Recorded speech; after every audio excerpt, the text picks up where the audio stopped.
Assalamualaikum guys, hari ini saya akan membuat video remet biologi.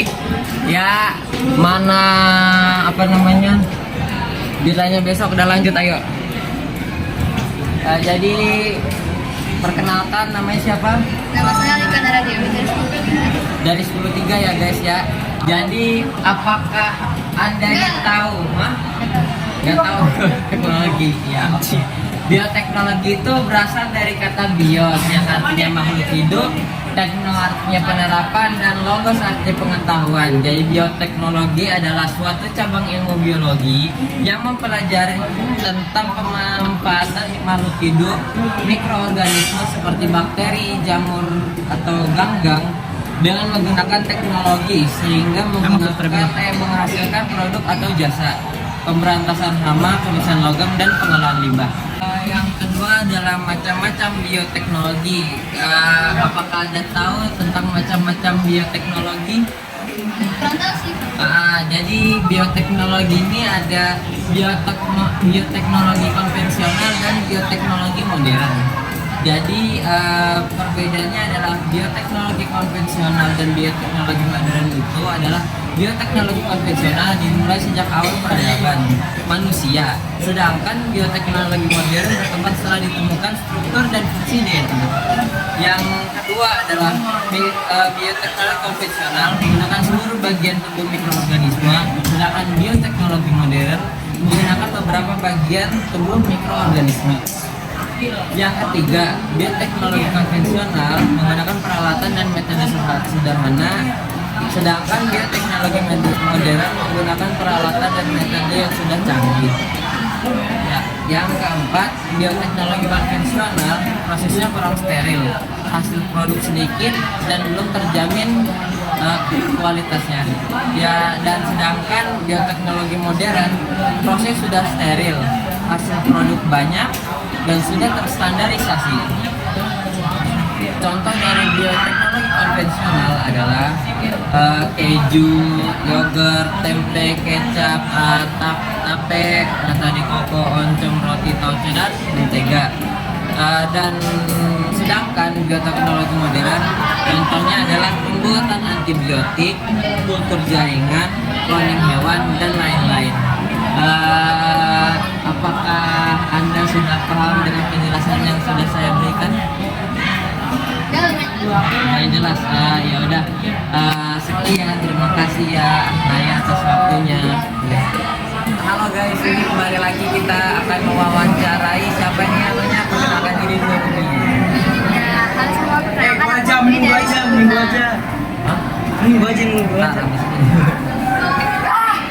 Ini apa sih? Apa sih itu? Sabar, tar dulu sabar. Dia yang nanya anjir. Ayo. Nunduk Ayo. dong. Nunduk. Udah perkenalan dulu belum? Udah ya. Diri ya. Jadi ini ada Ruby dari 96. Jadi hari ini saya akan menjelaskan tentang mikroorganisme penghasil enzim. Dari Ruby sendiri tahu nggak apa itu mikroorganisme penghasil enzim? Tahu, ada Aspergillus niger, Bacillus oryzae, dan lain-lain. Ya, jadi mau nggak ditambahin lagi penjelasannya? Boleh. Oke, jadi pertama kita dari Aspergillus niger ya. Aspergillus niger. Ulang itu. Nggak usah. Lanjut. Menghasilkan enzim yaitu enzim amilase, selulase, lipase, dan pektinase. Kegunaannya yaitu pembuatan bir, yaitu memotong biji-bijian menjadi seperti bubur. Membuat makanan seperti pengentalan cairan kopi, pengolahan susu, produksi cita rasa keju, anggur, dan sari buah membantu pengolahannya. Yang kedua yaitu Aspergillus oryzae menghasilkan enzim protease yang penggunaannya untuk pembuatan bir, yaitu stabilisator bir, pemasakan, pembuatan roti, makanan, ternak daging, farmasi, membantu dalam pencernaan. Yang ketiga yaitu Bacillus subtilis, ya enzim yang dihasilkan adalah enzim amilase dan penisilinase. Kegunaannya adalah makanan, membuat sirup atau gula cair, farmasi, membantu dalam pencernaan, tepung, membuat kanji atau lem, pemberantasan sipil, dan yang terakhir farmasi, agen diagnostik.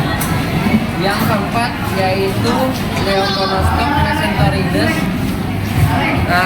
Enzim ini menghasilkan sukrase yang kegunaannya untuk farmasi, dextrans pengganti plasma darah. Yang kelima yaitu saccharomyces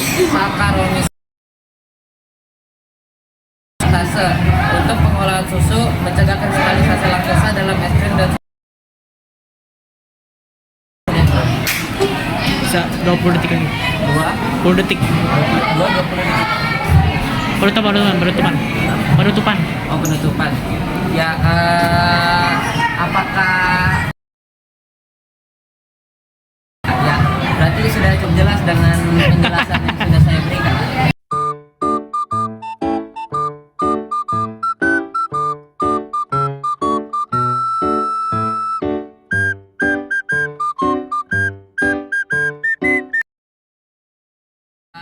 Jadi kita lanjut ke Alif ya. Ayo perkenalkan diri dulu, Alif dari kelas berapa? Oh, aku Almaja Bukarmadan Ahmad dari kelas 26. Jadi hari ini saya akan menjelaskan kepada Alif tentang mikroorganisme penghasil obat. Jadi begini Alif, apakah Alif sendiri tahu mikroorganisme penghasil obat? Saya cuma tahu beberapa. Oh, jadi kita jelaskan aja ya langsung ya. Iya. Jadi mikroorganisme penghasil obat itu Gak punya. Batu. Nah, jadi gini, yang pertama yaitu antibiotik penisilin berfungsi untuk menyembuhkan penyakit akibat infeksi kuman dihasilkan oleh Penicillium notatum atau Penicillium caudatum. Cephalosporin berfungsi untuk melawan bakteri resisten penisilin yang dihasilkan oleh jamur Cephalosporium sp. Streptomycin berfungsi untuk melawan mikroorganisme resisten penisilin dan cephalosporin dihasilkan oleh bakteri Streptomyces griseus. Tetracycline berfungsi untuk menghambat bakteri melakukan sintesis protein dihasilkan oleh bakteri Streptomyces aureofaciens atau Streptomyces rimosus. Yang keempat yaitu erythromycin berfungsi untuk melawan bakteri Lisestin penicillin bagi penderita alergi dihasilkan oleh bakteri Streptomyces erythraeus. Polymyxin berfungsi untuk melawan bakteri gram negatif. Bakteri gram memiliki dinding sel tipis dan tahan antibiotik dihasilkan oleh bakteri Bacillus polymyxa. Bacitracin berfungsi untuk melawan bakteri gram positif. Bakteri gram positif memiliki dinding sel tebal dan tidak tahan antibiotik dihasilkan oleh bakteri Bacillus australis. Yang kedua, vaksin merupakan mikroorganisme atau bagian mikroorganisme yang dilemahkan kemudian dimasukkan ke dalam tubuh sehat untuk memicu sistem kekebalan tubuh. Contoh hepatitis B, campak, polio, BCG, DPT dan lain-lain. Yang ketiga yaitu interferon. Interferon adalah protein yang dapat sintesis dari tubuh sebagai respon infeksi virus. Ada 3 menit. Belum, 235. Hah? 220. 230. Kita lanjut aja sebentar ya. Jadi ada mikroorganisme penghasil vitamin ya, dari vitamin B12 atau kobalamin. Jadi vitamin ini dihasilkan oleh bakteri Pseudomonas denitrificans atau Propionibacterium shermani. Dan yang kedua adalah vitamin B2 riboflavin. Jadi dari semua materi yang sudah saya sampaikan, apakah Alif ada? Ya. Kalau begitu terima kasih Alif yang sudah.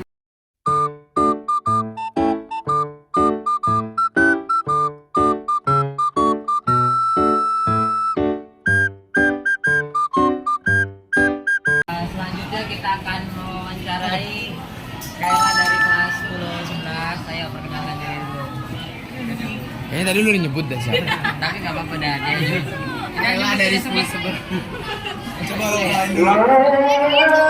Yaudah, ayo kita lanjut. Rame-rame, ayo kita udah ya. Jadi kita akan membahas tentang mikroorganisme pada bioteknologi ya. Jadi apakah Kela sendiri tahu apa itu mikroorganisme pada bioteknologi? Kita lanjut aja ya. Mikroorganisme yang pertama itu mikroorganisme penghasil bahan makanan minuman. Jadi dari mikroorganisme penghasil pangan itu jadi nomor satu keju, nama mikroorganismenya itu Streptococcus thermophilus. Organismenya bakteri, bakunya itu susah. Organismenya Lactobacillus bactericus. Jenis mikroorganismenya bakteri dan bahan bakunya susu sapi. Yang ketiga itu tempe. Ya, tempe itu nama mikroorganismenya Rhizopus oryzae. Terus jenis mikroorganismenya itu jamur dan bahan bakunya itu kacang kedelai. Dan yang keempat itu kecap. Terus nama mikroorganismenya jamur dan bakunya kacang kedelai. Yang kelima itu tape atau bir ya. Yang nama mikroorganismenya Saccharomyces cerevisiae. Jenis mikroorganismenya jamur, bahan bakunya singkong. Terus yang itu udah tadi contoh. Nama mikroorganismenya Acetobacter syrinum. Jenis mikroorganismenya jamur, bahan bakunya kelapa. Yang ketujuh itu moncong ya, jenis mikroorganismenya jamur dan bahan bakunya ampas tahu atau ampas kacang. Yang ke-8 itu roti, nama mikroorganismenya Saccharomyces cerevisiae. Nah, jenis mikroorganismenya yang ke-9 tauco, nama mikroorganisme tauco sendiri itu adalah Aspergillus oryzae. Jenis mikroorganisme itu jamur, bahan bakarnya. Yang ke-10 yang terakhir itu mentega, Streptococcus lactis ya. Jenis mikroorganismenya bakteri dan bahan bakunya. Nah, ini kita lanjut aja ya, Gil. Lama kan? Soalnya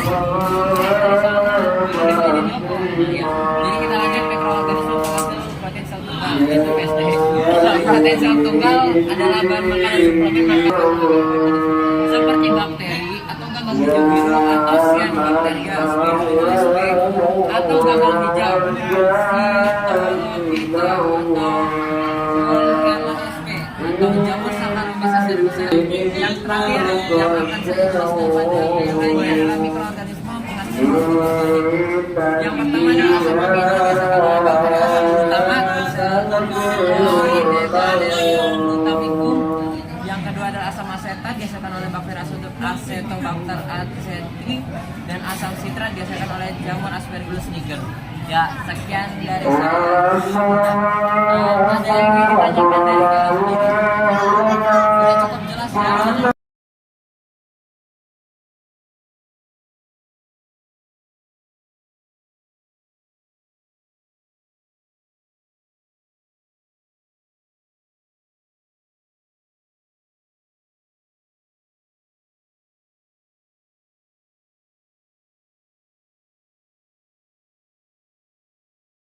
Oke, kita akan lanjut mewawancarai siapa namanya, perkenalkan diri dulu. Oke, jadi hari ini saya akan mewawancarai Rio Moreno dari kelas 8. Jadi kita akan lanjut ya. Dari Rio sendiri, tahu nggak apa itu rekayasa genetika? Tapi boleh dijelasin lagi nggak? Jadi gini, rekayasa genetika itu adalah manipulasi materi genetik organisme untuk mencapai hasil yang diinginkan, melibatkan isolasi, modifikasi, dan transfer gen antar organisme. Tujuannya itu adalah mengubah sifat-sifat genetik atau menciptakan karakteristik baru. Jadi istilahnya itu merubah susunan genetik dan membuat karakteristik baru yang sehingga muncul sebuah gen yang unggul. Terus jadi kita lanjut, pemanfaatan rekayasa genetika itu satu contohnya ya pertanian. Jadi untuk pengembangan tanaman transgenik dengan sifat-sifat seperti ketahanan terhadap hama atau kondisi cuaca ekstrim. Yang kedua, kedokteran. Pada kedokteran itu pemanfaatannya pengembangan obat-obat dan terapi genetik seperti insulin rekombinan untuk pengobatan diabetes. Dan yang terakhir ketiga yaitu pemanfaatan pada lingkungan, yaitu penggunaan mikroorganisme rekayasa genetika untuk membersihkan polutan atau limbah berbahaya di lingkungan. Dan Rio tahu nggak dampak positif dan negatif dari rekayasa genetika? Pasti kalau tentang rekayasa genetika, apalagi tadi bidangnya banyak ya. Ya banyak. Ada kedokteran, Ada pertanian sama lingkungan. nah, ya pasti kan mereka itu nggak selalu yang positif dong. Pasti ada negatifnya. Nah, aku mau jelasin positif dan negatifnya. Jadi dampak positif rekayasa genetika itu adalah peningkatan produksi pangan, pengembangan tanaman transgenik dapat meningkatkan hasil pertanian dan mengurangi kerugian akibat hama dan penyakit sehingga membantu memenuhi kebutuhan pangan global.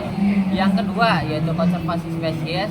Teknik rekayasa genetika dapat digunakan untuk membantu konservasi spesies yang terancam punah, membantu mempertahankan keragaman hayati. Yang ketiga yaitu lingkungan. Mikroorganisme rekayasa genetika dapat digunakan untuk membersihkan lingkungan dari polutan atau limbah berbahaya. Nah, dan dari dampak negatif rekayasa genetika sendiri itu adalah risiko lingkungan. Pengenalan organisme transgenik dapat menimbulkan resiko terhadap ekosistem alami, termasuk potensi dampak negatif terhadap organisme non target. Ya, yang kedua keamanan pangan. Meskipun telah dilakukan uji keamanan, masih ada keprihatinan terhadap konsumsi produk rekayasa genetika dan potensi efek jangka panjang terhadap kesehatan manusia. Dan yang ketiga etika. Dampak etika dari manipulasi genetik seperti cloning dan modifikasi gen manusia menimbulkan pertanyaan moral dan etika yang kompleks. Dari penjelasan saya ini ada yang ingin ditanyakan? Berarti misalkan tadi tentang rekayasa genetika pangan. Tadi kan dampak positifnya agar makanannya lebih banyak ya, biar nggak krisis makanan. Nah, walaupun itu sudah banyak makanan ya, tapi Mohon makanan izin. itu Assalamualaikum warahmatullahi ada wabarakatuh. risikonya juga. Diinformasikan bahwa kebetulan belum Bang 100% tergantikan. Bang Oni pengen jembatan dari Sumatera. Insya Allah hari ini ada jembatan di sekolah.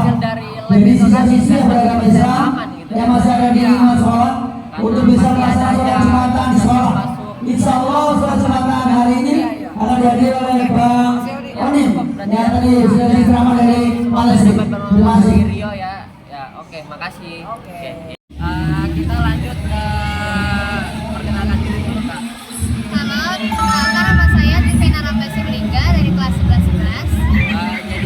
Jadi hari ini kita akan mewawancarai Kak Vena tentang dampak positif dan negatif bioteknologi dalam berbagai bidang. Jadi Kak Vena udah tahu belum dampak positif dan negatif dari bioteknologi dalam berbagai bidang? Belum, emang apa tuh? Oke, jadi hari ini kita akan menjelaskan kepada Kak Vena ya. Jadi dampak positif dari bioteknologi dalam berbagai bidang yaitu yang pertama bidang kesehatan. Di bidang kesehatan, bioteknologi sangat membantu dalam upaya penyelesaian berbagai masalah kesehatan seperti terapi gen, pengembangan vaksin, dan pengembangan metode pengobatan yang lebih efektif. Dan bioteknologi juga menjadikan proses identifikasi dan pencegahan penyakit lebih cepat, efektif, dan efisien. Yang kedua yaitu di bidang pertanian. Di bidang pertanian, pemanfaatan bioteknologi di bidang pertanian membantu dalam peningkatan kualitas hasil pertanian. Salah satu contoh penerapannya yaitu adalah pengembangan tanaman transgenik yang tahan terhadap hama dan penyakit serta memiliki tingkat produktivitas yang lebih tinggi. Ini sangat membantu dalam memenuhi kebutuhan pangan nasional. Yang ketiga yaitu bidang lingkungan. Selanjutnya di bidang lingkungan, bioteknologi membantu upaya pemulihan lingkungan dan pengendalian polusi.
diri sendiri. Tahu apa itu cloning hewan?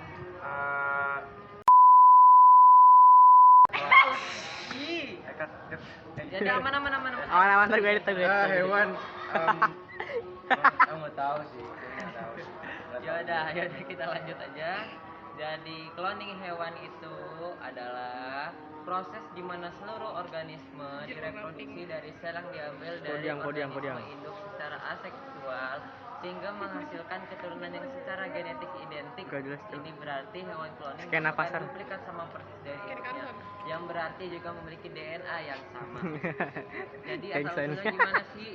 Nah, cloning hewan ini telah muncul sejak awal tahun 1900-an. Tetapi contoh hewan cloning baru dapat dihasilkan lewat penelitian Wilmut et al. Pada tahun 1996. Dan untuk pertama kali membuktikan bahwa cloning dapat dilakukan pada hewan mamalia dewasa. Ini 2004. Kinerjanya itu gimana sih? Jadi teknik pada cloning hewan ini adalah kumpulan tatipotent praembrio sebelum diletakkan ke dalam resipien dipelah menjadi dua yang kemudian menghasilkan dua embrio identik. Cara ini sering terjadi secara alamiah, yaitu dalam proses yang menghasilkan kembar identik. Contoh hewannya itu adalah sapi, tikus, kambing, domba, babi, kucing, anjing. Cloning hewan dapat dilakukan secara teknik embrio splitting, blastomer diversal dan somatic cell nuclear transfer. Manfaatnya ada nggak sih? Ada dong, yaitu untuk pengembangan ilmu pengetahuan manfaat cloning terutama dalam rangka pengembangan biologi, khususnya reproduksi, embriologi dan diferensiasi untuk mengembangkan dan memperbanyak bibit unggul seperti telah kita ketahui pada sapi telah dilakukan embrio transfer. Kalau dampaknya itu karena jika cloning ini dilakukan pada manusia maka akan mengakibatkan sebagai berikut. Nanti kamu aku wawancarain ya. Variasi di alam Nanti raya, kamu aku wawancarain. kerancuan hubungan antara orang yang di-cloning dengan orang Nanti aku wawancarain. yang terakhir kemungkinan kerusakan lainnya seperti Iya, wawancara biologi. penyakit. Boleh nggak? Tidak semua hewan, terutama hewan Oke. mamalia dapat di-cloning dengan cara pemisahan embrio. Mamalia membutuhkan cara yang lebih kompleks untuk menghasilkan hasil yang lebih baik. Jadi sudah berapa menit? 2:40:45. Oke. Dari Hilmi sendiri ada yang ingin ditanyakan? Cukup jelas dengan apa yang saya banget. Fungsi sih karena sebenarnya dia juga ada mungkin ada ulangan jadi mungkin situasinya bisa berubah. Oke. Terima kasih ya Hilmi, semoga dapat bermanfaat bagi Hilmi dan saya juga ya. Oke, kita lanjut ke perkenalkan diri dulu ya. Ya, perkenalkan saya Okta dari kelas 11. Jadi hari ini saya akan menjelaskan materi tentang rekayasa genetika. Dari Yoka sendiri tahu apa itu rekayasa genetika? Enggak. Nah, jadi kita lanjut aja ke pembahasan ya. Ya. Jadi rekayasa genetika itu adalah modifikasi genetik yang memanipulasi langsung gen suatu organisme menggunakan bioteknologi. Hal ini merupakan teknologi yang digunakan untuk mengubah susunan genetik dari sel, termasuk transfer gen-gen yang berada dan melintasi batas-batas spesies untuk menghasilkan organisme yang meningkat. Ya, dari sejarah dari rekayasa genetik itu sendiri adalah rekayasa genetik dimulai sejak penemuan struktur DNA pada 1953 oleh Stanley Norman Cohen, lahir 17 Februari 1935 di Perth Amboy, New Jersey, Amerika Serikat. Dia adalah seorang genetikawan Amerika Serikat dan Profesor Quantingly di Sekolah Kedokteran Universitas Stanford. Stanley Cohen dan Herbert Boyer merupakan ilmuwan pertama yang mentransplantasi gen dari satu organisme hidup ke makhluk hidup yang lain, sebuah penemuan yang mendasar untuk rekayasa genetika. Tujuan dan fungsi dari rekayasa genetika itu sendiri adalah meningkatkan produk hewani atau botani menjadi lebih berkualitas. Fungsi utama dari rekayasa genetik adalah memodifikasi atau memanipulasi materi genetik suatu organisme untuk mencapai tujuan tertentu. Ini dapat melibatkan pengenalan, penghapusan, atau penggantian gen dalam upaya peningkatan sifat-sifat tertentu, seperti ketahanan terhadap penyakit, produktivitas tanaman, atau produksi protein tertentu dalam suatu mikroorganisme untuk keperluan medis. Contoh hasil dari teknologi ini adalah domba transgenik, gravel, fluat, lebah pembunuh, dan blowfish. Cara kerja rekayasa genetik sendiri itu adalah menemukan organisme alami yang memiliki sifat atau karakteristik yang diinginkan. DNA diekstraksi dari organisme tersebut, gen yang diinginkan harus ditemukan dan disalin dari ribuan gen yang diekstraksi. Gen dapat dimodifikasi sedikit untuk bekerja dengan cara yang lebih diinginkan. Dan yang terakhir, gen baru dikirimkan ke sel organisme penerima sehingga sel organisme baru mengalami pemuliaan. Keuntungan dari rekayasa genetik itu memungkinkan terciptanya varietas tanaman hewan yang dianggap lebih bermanfaat. Rekayasa genetika dapat meningkatkan keragaman genetik dan menghasilkan lebih banyak varietas alel yang juga dapat disilangkan dan ditanamkan ke spesies lain. Dan yang terakhir yaitu organisme dapat dibuat khusus untuk menunjukkan karakteristik yang diinginkan. Jadi sampai sini ada yang ingin ditanyakan dari Yoka? Ini berfungsi untuk kehidupan sehari-hari. Rekayasa genetika sendiri itu ada yang berfungsi untuk kehidupan sehari-hari. Kalau misalkan kayak jadi rekayasa gen itu merekayasa gen. Jadi sifat-sifat dari satu makhluk hidup itu diubah terus dipindahkan ke bukan. Waduh. Diubah Cocote. ke organisme yang lain gitu ya. Jadi menciptakan suatu varietas yang Cocote, Cuk. Berarti bisa dipakai telur ayam dimasukin sel-sel baru seperti itu. ya maybe I don't know because So Inggris. beda. Ya Inggris. bingung gua sebenarnya saya kurang tahu kalau misal begitu. Jadi bagaimana? Masih covid pak ya, saya sih kurang lebih memahami data yang kamu sampaikan. Ya. Jadi sampai sini nggak ada pertanyaan lagi ya. Cukup ya. Oke, sekian dari materi dari saya, kurang lebih mohon maaf. Terima kasih ya, Yoka. Ya. Nah. Kita lanjut ke perkenalan diri aja dulu. Nama saya Lani Joel dari kelas 11. Oke. Hari ini saya akan menjabarkan materi tentang penggunaan mikroorganisme. Dan dari Joel sendiri, apakah tahu penggunaan mikroorganisme itu apa? Nggak tahu Budi, aman sih di. Yaudah, kita lanjut ya. Jadi pengertian mikroorganisme dulu aja. Pengertian mikroorganisme sendiri itu adalah mikroorganisme adalah mikroba atau jasad renik yang berukuran sangat kecil sehingga untuk mengamatinya diperlukan alat bantuan mikroorganisme, disebut juga organisme mikroskopik. Pemanfaatan dari mikroorganisme sendiri itu adalah yang pertama itu di bidang pangan. Dalam bioteknologi, mikroorganisme dimanfaatkan sebagai penghasil dan pengubah bahan makanan. Biokimia adalah contoh pemanfaatan mikroorganisme dalam makanan yang banyak digunakan oleh masyarakat.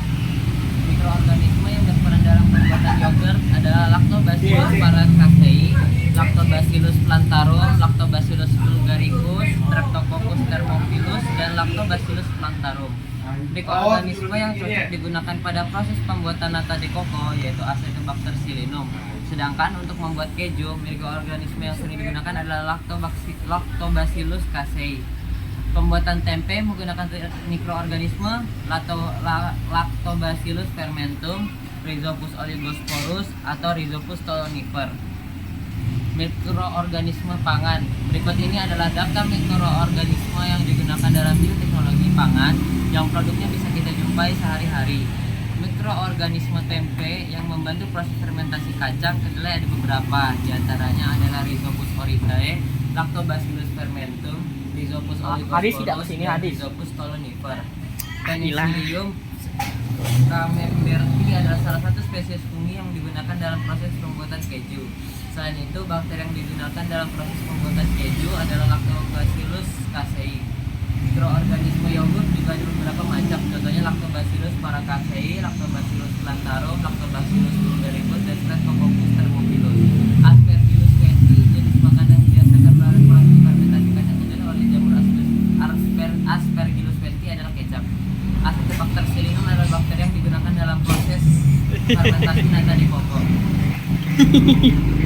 Pemanfaatan dalam bidang kesehatan yaitu mikroorganisme juga dapat digunakan dalam bidang kesehatan yaitu untuk membantu proses pengobatan, misalnya dalam pembuatan antibiotik. Antibiotik merupakan zat kimia hasil mikroorganisme yang dapat menghambat pertumbuhan atau mematikan mikroorganisme lainnya. Pembuatan antibiotik harus dilakukan pada kondisi lingkungan yang steril agar dapat menghasilkan produk yang optimal. Contoh antibiotik yaitu penicillin, Penicillin SP yang dapat mematikan mikroorganisme lain. Yang kedua adalah vaksin. Vaksin sangat membantu dalam pencegahan serangan penyakit. Vaksin berasal dari mikroorganisme yang telah dilamatkan atau dimatikan. Vaksin pada umumnya dimasukkan dengan suntikan ke dalam manusia agar dapat akurat mikroorganisme. Yang terakhir adalah mikroorganisme pembasmi hama tanaman. Salah satu cara yang dapat dilakukan untuk mengurangi terjadinya pencemaran lingkungan yaitu dengan menggunakan mikroorganisme sebagai agen pengendali hama dan membasmi hama tanaman. Pengendalian hama dapat menggunakan musuh alami, contohnya bakteri Bacillus thuringiensis. Bakteri ini dikembangkan menjadi insektisida mikrobial yang dapat membunuh serangga seperti lava dan serangga. Sampai sini ada yang ingin ditanyakan dari Joel? Enggak, gue udah ngerti nih. Oke, ya sekian dari saya. Kita hari ini lanjut ke Martin. Martin dari Pulapa. Ya ini Amati tiruplek ketiplek. Dari lanjut ya. Dari Martin sendiri tahu nggak itu apa kultur jaringan? Gua sebelumnya belum tahu sih apa itu kultur jaringan. Langsung ya udah kita lanjut aja ya. Kultur jaringan itu apa? Definisi kultur jaringan itu adalah suatu metode untuk memisahkan dan mengisolasi bagian dari tanaman seperti sel, jaringan atau organ, serta membudidayakan dalam lingkungan yang terkendali atau secara in vitro dan aseptik sehingga bagian tanaman tersebut dapat memperbanyak diri beregenerasi menjadi tanaman lengkap. Tujuan dari kultur jaringan itu sendiri adalah untuk menghasilkan dan mempertahankan sel atau organisme yang tumbuh di lingkungan kontrol. Seringkali kultur organisme asalnya menggunakan berbagai bidang, termasuk penelitian ilmiah, tanaman yang kuat dan pengembangan obat.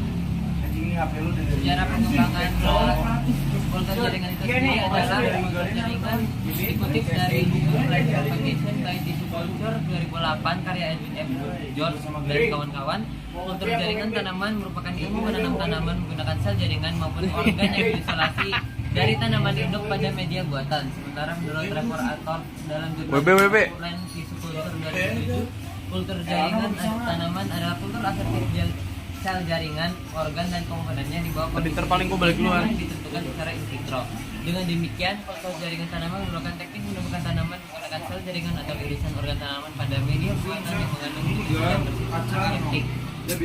Komponen utama kultur jaringan yaitu A. Jaringan tanaman, B. Media kultur, C. Zat pengatur tumbuh, dan D. Hormon pertumbuhan. Teknik dasar kultur jaringan yaitu A. Intisari kultur, proses dimulainya kultur jaringan dari bahan tanaman atau sel tertentu. Yang B. Pemilihan kultur merupakan langkah-langkah untuk menjaga kondisi optimal dalam kultur jaringan, termasuk nutrisi, suhu, dan kondisi lingkungan lainnya. Yang C. Subkultur, proses transfer bagian dari kultur ke kultur baru untuk mempertahankan pertumbuhan dan berkelanjutan. Jenis-jenis kultur jaringan yaitu kultur organ, kultur sel, dan kultur embrio. Aplikasi kultur jaringan yaitu perbaikan genetik pada tanaman yang mempunyai nilai ekonomi melalui seleksi sel atau jaringan berbagai tertentu. Yang kedua yaitu memproduksi benih secara massal sehingga produksi metabolit sekunder. Yang keempat membiarkan sel hasil fusi protoplas. Dan yang terakhir penyelamatan embrio. Dan tantangan dan keuntungan kultur jaringan. Tantangannya yaitu kontaminasi mikroba yang dapat berkultur, kesulitan dalam menjaga kondisi optimal pertumbuhan, perlu peralatan khusus dan standar teknis. Keuntungannya yaitu produksi tanaman secara massal dalam waktu singkat. Yang kedua kontrol yang lebih baik terhadap kondisi pertumbuhan. Yang ketiga yaitu pembentukan tanaman yang bebas penyakit. Setelah saya jelasin, apakah Martin ada pertanyaan? Enggak sih, udah jelas banget. Oh, ya, jelas banget ya. Coba jelasin dari awal. Yaudah, makasih ya Tit. Ya, oke. Contohnya enggak. Hah? Contohnya nggak usah ngapain. Astaga, lama ini cantik banget sih sumpah guys. Dia kalau kena matahari cantik banget cuy. Cantik banget sumpah dia cuy. Sumpah dia cantik banget.